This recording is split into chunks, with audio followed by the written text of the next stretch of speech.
Tumsifu Yesu Kristu. Uhuru wa Yesu. Mola yaseba tuitikie wote myesu.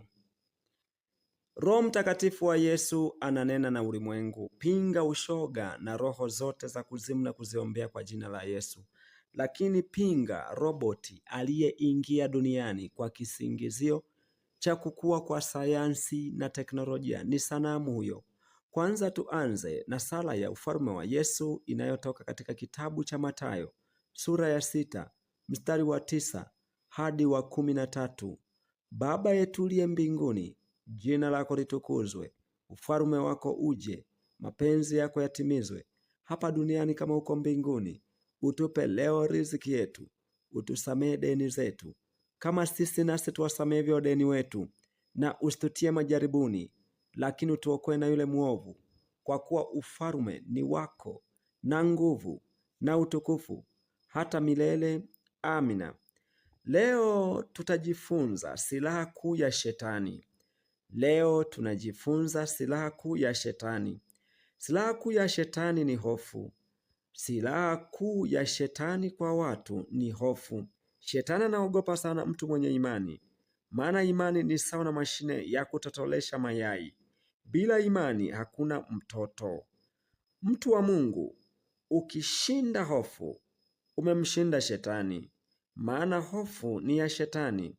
Neno la Mungu linasema kwa watu wote wanaoonewa, Isaya 35 mstari wa 4, waambieni walio na moyo wa hofu, jipeni moyo, msiogope. Tazama, Mungu wenu atakuja, na kisasi na malipo ya Mungu atakuja na kuwaokoa ninyi. Umeona, ukiwa na imani ya Yesu, hata kama utakuwa mwoga, atakuokoa.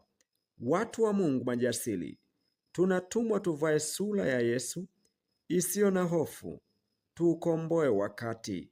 Warumi 8 mstari wa 15, kwa kuwa hamkupokea tena roho wa utumwa iletayo hofu, bali mlipokea roho ya kufanywa wana, ambayo kwa hiyo twalia Aba, yani Baba. Faida ya imani na madhara ya hofu. Mathayo 14 mstari wa 25 hadi 30 nasema, hata wakati wa zamu ya 4 ya usiku Yesu akawaendea akienda kwa miguu juu ya bahari. Hiyo ni imani kubwa, kwa sababu Yesu alikuwa ni Mungu. Wanafunzi walipomwona akienda juu ya bahari wakafadhaika, wakisema ni kivuli, wakapiga yowe kwa hofu. Huyo ni shetani amewaingia ndani yao. Mara Yesu alinena akawaambia, jipeni moyo, ni mimi, msiogope. Roho wa Mungu anawapa ili wasiwe na hofu. Anaondoa giza la shetani. Petro akajibu akasema, Bwana, ikiwa ni wewe, niamuru nije kwako juu ya maji. Petro anaomba nguvu ya imani ije kwake. Akasema, njoo Petro. Nani huyo? Ni Yesu. Akashuka chomboni akaenda kwa miguu juu ya maji ili kumwendea Yesu. Umeona, imani amepata aliyoomba kwa Yesu. Lakini alipouona upepo akaogopa, akaanza kuzama, akapiga yowe akisema, Bwana, niokoe. Maana yake ni nini? Shetani alipoona amepewa imani akatuma hofu na akazama. Umeona? Hivyo Petro, imani imemfanya atembee juu ya maji, na hiyo imani aliipata kutoka kwa Yesu.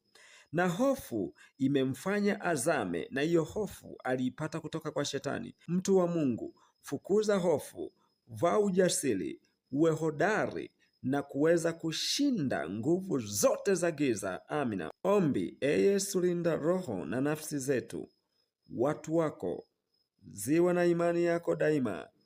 Amina. Asanteni kwa kunisikiliza. Mungu ibariki Tanzania. Mungu ibariki Afrika.